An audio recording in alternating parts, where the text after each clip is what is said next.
डाळ ह्या वाटीने घेतली आणि 1 तासभर झालं मी ह्याला भिजत ठेवून.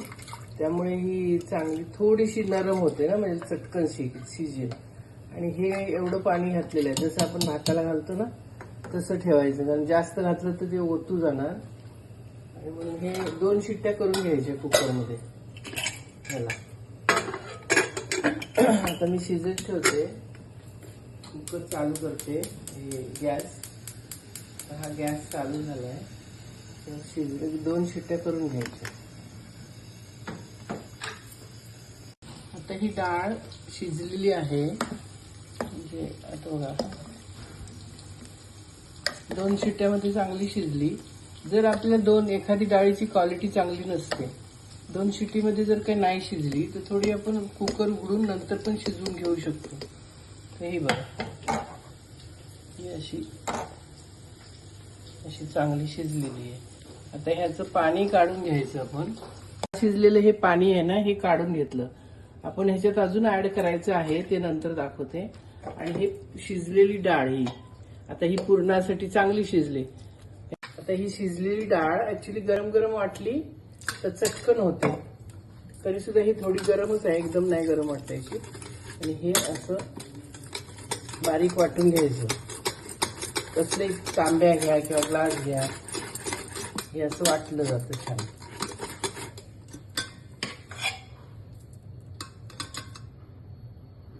हे खाली पडतं पुरण चाळणीतून.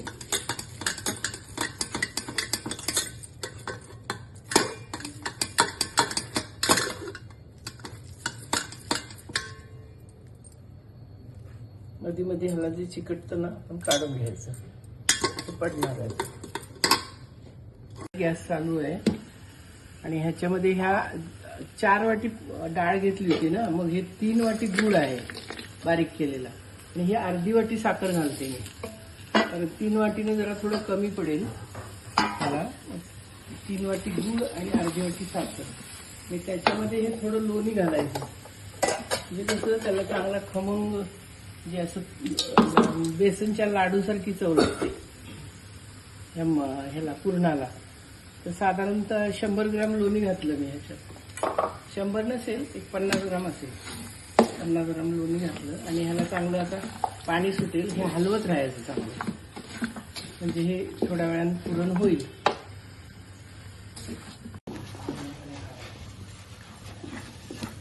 आता हे पुरण शिजत आलेलं आहे, याचं चांगलं हलवत राहायचं.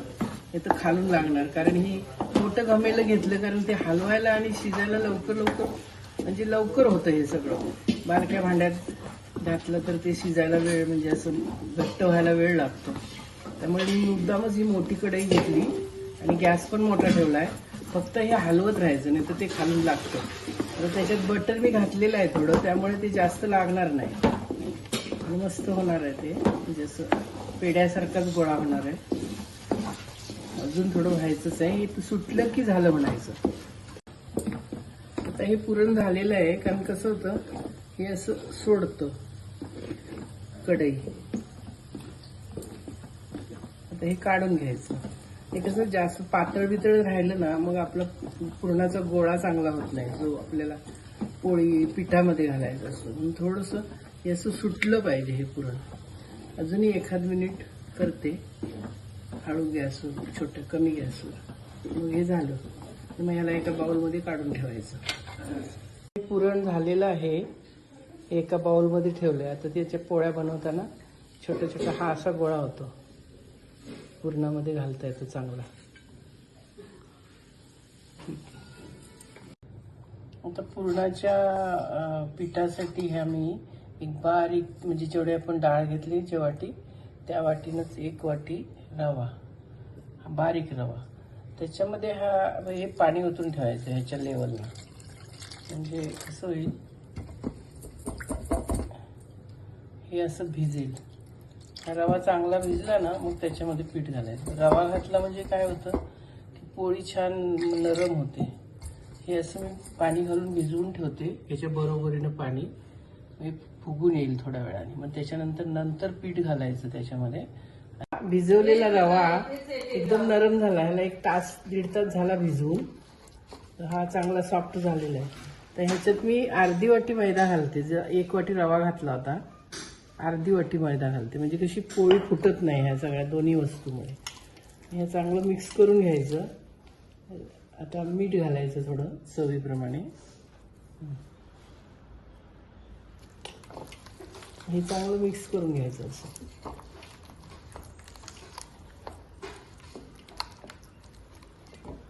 आता हे पाणी आहे, ह्याच्यामध्ये हे भिजवायचं काय आपलं गव्हाचं पीठ. गव्हाच्या पिठाच्या तर ही 4 वाट्या घालते. 2 म्हणजे 4 वाटी डाळ आहे ना, मग तेवढ्या त्याचं पुरण केलं आपण 4 वाटीचं, म्हणजे 4 वाटी डाळ तर 4 वाटी गूळ असतो, म्हणजे तो डबल होतो. तर हे 4 वाटी पीठ झालं. अजून एक घालूया, कमी पडायला नको. 5 वाटी पीठ घालते ह्याच्यात, म्हणजे अर्धी वाटी रवा 1 वाटी रवा भिजवलेला, त्याच्यात अर्धी वाटी मैदा पण घातला, आणि हे 5 वाटी पीठ, म्हणजे एकूण किती झालं 6-6.5 वाट्या झालं. तर साधारण हे पीठ तेवढ्या ह्याला पुरणार आहे, पूर्णाला. आता ह्याला असं सैल भिजवायचं. असा हा पोळा तयार झाला तर ह्याला ठेवून द्यायचं. तर लगेच पोळी केली तरी चालते, पण माझं अजून पुरण तयार नाही. 1 तासाभरून केलं तर हे पीठ पण चांगलं होतं. त्याच्यात रवा आहे ना, तो मुरून येतो. तर हे पीठ चांगलं नरम झालेलं आहे असं, म्हणजे चपात्यापेक्षा आपल्याला थोडं नरम लागतं हे पीठ.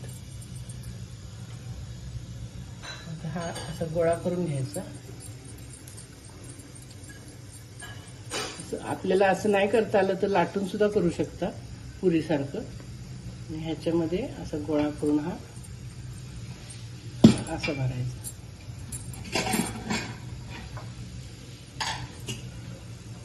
मोदकासारखं ह्याला बंद करायचं.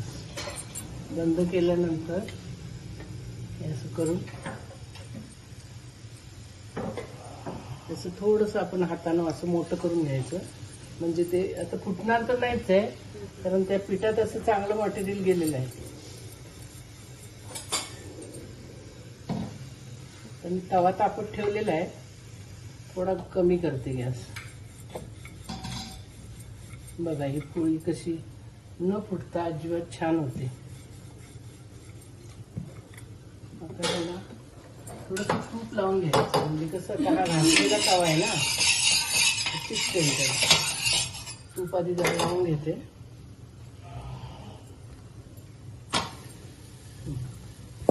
कमी गॅसवर थोडं, म्हणजे एकदम कमी नाही, पण थोडंसं मोठा करायचा, नाही ती फुगणार नाही पोळी. तशीच आता मी दुसरी पोळी करते. आता ही पोळी हळूहळू भाजतीये छान. परतायची नाजूक हाताने.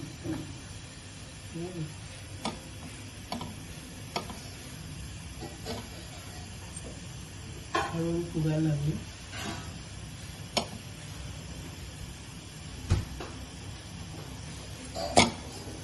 आपण तूप लावू.